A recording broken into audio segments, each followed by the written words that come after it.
Welcome to the 2023 Affordable Housing and Supportive Services Demonstration Notice of Funding Opportunity Pre-Application Presentation.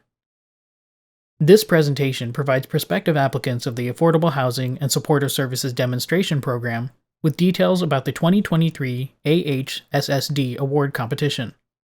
Please note that we will be referring to the Affordable Housing and Supportive Services Demonstration Program as the AHSSD program throughout this presentation. The 2023 AHSSD Notice of Funding Opportunity, or NOFO, is now available at www.grants.gov. The Office of Community Services, also known as OCS, wants to bring to your attention some important details about the 2023 AHSSD Award Competition. Each of these details are discussed in Section 4, Application and Submission Information, will also be discussed in more detail in this presentation. ACF requires applications to be electronically submitted via www.grants.gov. The deadline for electronic application submission is 11:59 p.m. Eastern Time on the due date specified in the NOFO. The deadline for receipt of paper applications is 4:30 p.m. Eastern Time on this date. Keep in mind, to submit a paper application, you must obtain a waiver in advance. Each applicant may only upload 2 electronic files, one for the project description and another for the appendices. All project application materials must be included in these 2 files. Additional files that are loaded into grants.gov as part of the project description or appendices, such as resumes, business plans, site control, will be removed from the competitive review file and not reviewed by the panel. The exceptions to this are the standard forms and OMB approved forms, which will not be counted as additional files. Carefully note the file naming conventions required by www.grants.gov. Limit file names to 50 characters, which includes characters and spaces. Adobe Acrobat is compatible for use with grants.gov. However, we recommend using the grants.gov compatible version of Adobe Reader software. Read the troubleshooting page on grants.gov for more information. OCS is excited to kick off the 2023 AHSSD Award Competition. The Notice of Funding Opportunity is available at www.grants.gov. To start off today's presentation, we will talk a bit about the Affordable Housing and Supportive Services Demonstration Program. The AHSSD program is funded under the authority of Section 1110 of the Social Security Act, 42 U.S.C. 1310. The purpose of this funding opportunity is to test the outcomes of strengthening wraparound supportive services for residents of affordable housing on individual and family safety, stability, and economic mobility. The AHSSD program provides funding for approximately $2 million to Community Action Agencies, or CAAs, and tribes that were funded directly by the Community Services Block Grant, or CSBG, in fiscal year 2023. That own affordable housing units and provide wraparound supportive services to residents of the affordable units.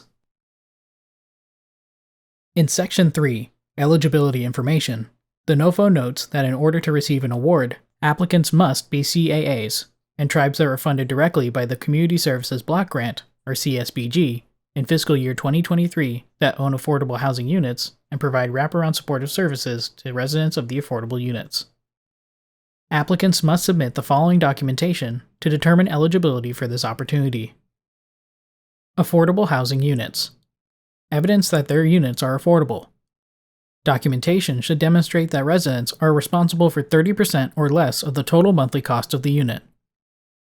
Please note, any documentation with resident personal identifiable information should be de-identified. Property ownership.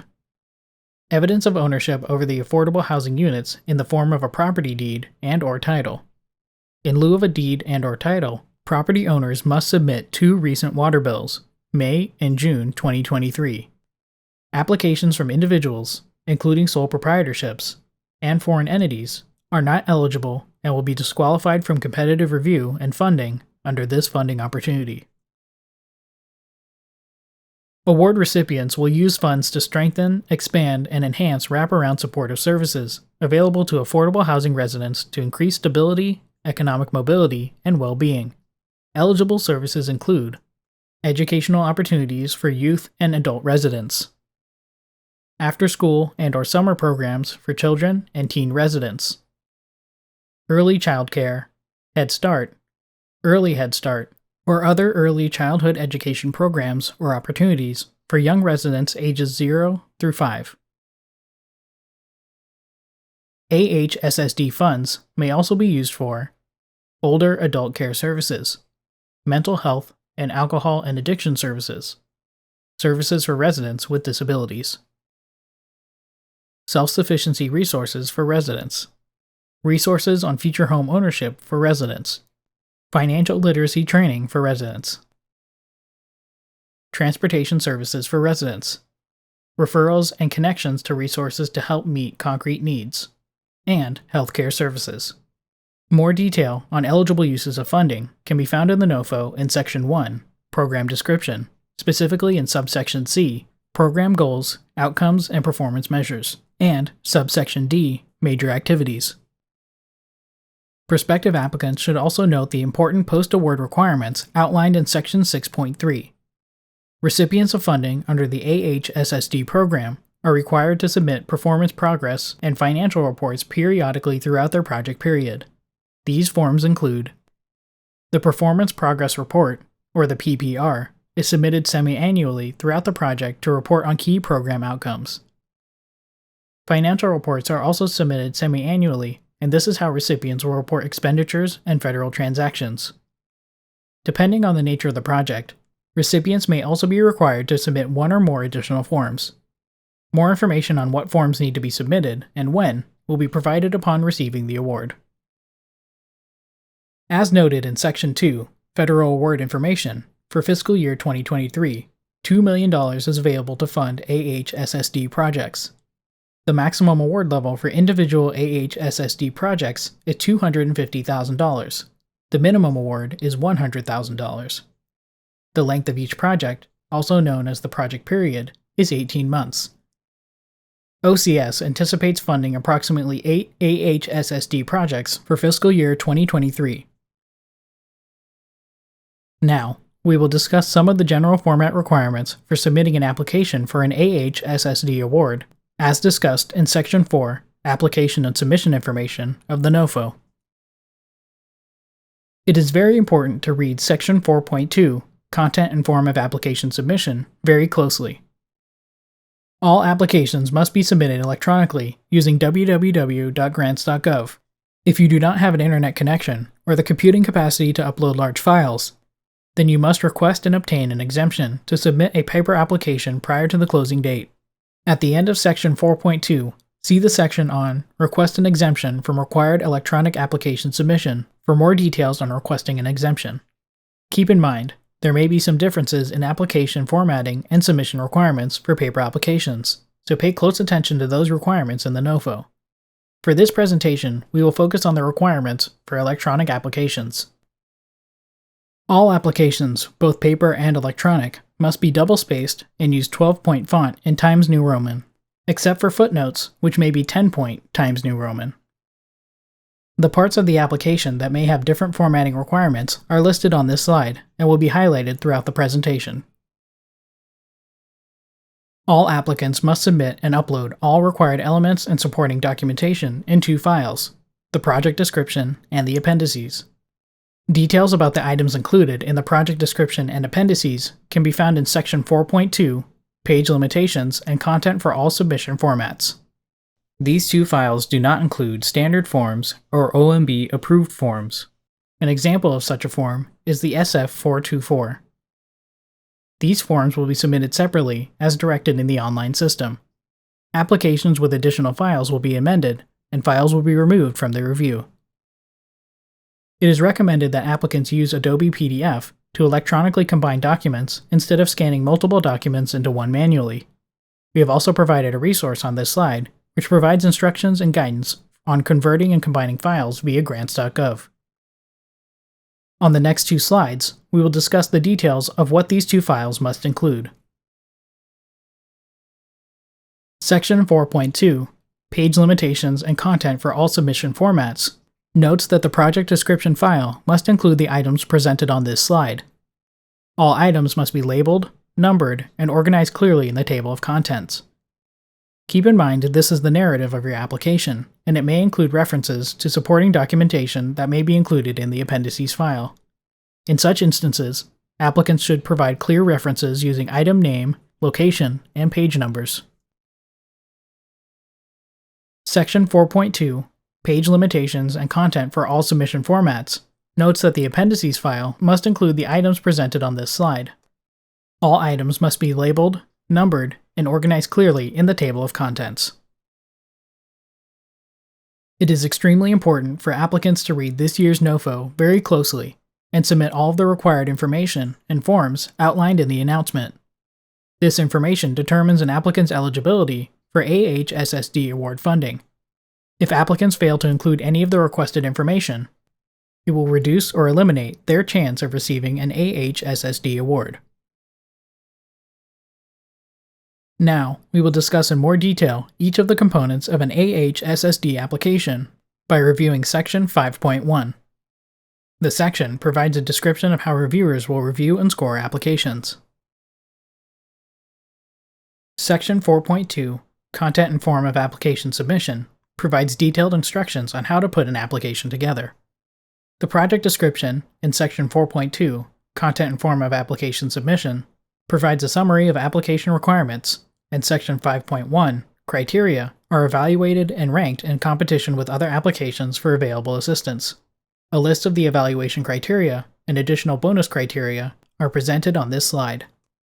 Please remember that while you know you have a great project, how the project is described and the supporting evidence in the application package is extremely important. While we ask you to be concise, you also have to provide enough information for reviewers who know community development, but who don't know your challenges or your community, are provided enough details to see the success of this project in a very short time period. More will be said about the review process in later slides. Section 4.2, Content and Form of Application Submission, provides detailed instructions on how to put an application together. The first part of the application should be the project summary or abstract. It should be one single-spaced page in Times New Roman, 12-point font. Please place the following at the top of the abstract: project title, applicant name, address, contact phone numbers, voice, fax, cell, email address, and website address if applicable. The project summary should include a brief description of the proposed project, including the needs to be addressed, the proposed services, and the population groups to be served. We will now review the evaluation criteria. The Project Relevance and Current Needs section is worth 5 points. In this section, reviewers will consider the extent to which the application demonstrates the applicant's clear understanding of the nature and scope of the issues surrounding wraparound supportive service needs for children and families with low incomes living in affordable housing, as well as within the geographic area of service identified in the application. Reviewers will consider the extent to which the application uses both quantitative and qualitative data, including data on unserved and underserved populations, to identify this need for wraparound supportive services among families with low incomes living in affordable housing within the geographic area of service contemplated by the application. The Goals, Objectives, and Outcomes section is worth 5 points. In this section, reviewers will consider the extent to which the application outlines in a clear and concise manner major goals and objectives for the project that are attainable and able to address and respond to the stated need. Includes proposed outcomes for the project that are clear, realistic, quantifiable, measurable, and consistent with the program goals as stated in Section 1, Program Description, C, Program Goals, Outcomes, and Performance Measures. Reviewers will also consider the extent to which the application adequately describes the characteristics of the proposed service area or state, including the scope, size, demographics, geography, etc., and presents good arguments for why this particular service area would make a good candidate to test this demonstration project. The Approach Equity section is worth 10 points. In this section, reviewers will consider the extent to which the application describes a plan for prioritizing equity in the design and implementation of the demonstration program, and demonstrates that the applicant has an understanding and vision of equity and inclusion within the community to be served. The Approach, Safety, Stability, and Economic Mobility section is worth 40 points. In this section, reviewers will consider the extent to which the application demonstrates how the project will strengthen and/or expand two or more of the wraparound service areas listed in Section 1, Program Description, D, Major Activities, available to affordable housing residents to promote safety, stability, and economic mobility. Reviewers will also consider the extent to which the application describes how the project will work to achieve the program outcomes listed in Section 1, Program Description, C, Program Goals, Outcomes, and Performance Measures. The Approach Evaluation section is worth 15 points. It is split into two subsections, the first worth 8 points, and the second worth 7 points.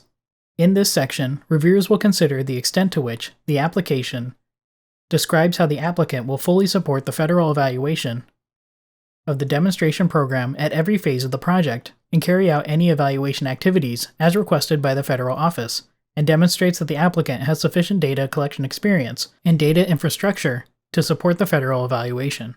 This subsection is worth 8 points. Reviewers will also consider the extent to which the application describes how the applicant will fulfill the activities described in Section 4.2, the Project Description, Program Performance Evaluation Plan. This subsection is worth 7 points. The Organizational Capacity section is worth 15 points. In this section, reviewers will consider the extent to which the application demonstrates that the applicant has the experience and expertise to carry out the activities proposed, and that the proposed project directors, key staff, and/or consultants have the background, experience, and other qualifications required to carry out their designated roles. The Budget and Budget Narrative Justification section is worth 10 points. It is split into two subsections, the first worth 7 points, and the second worth 3 points.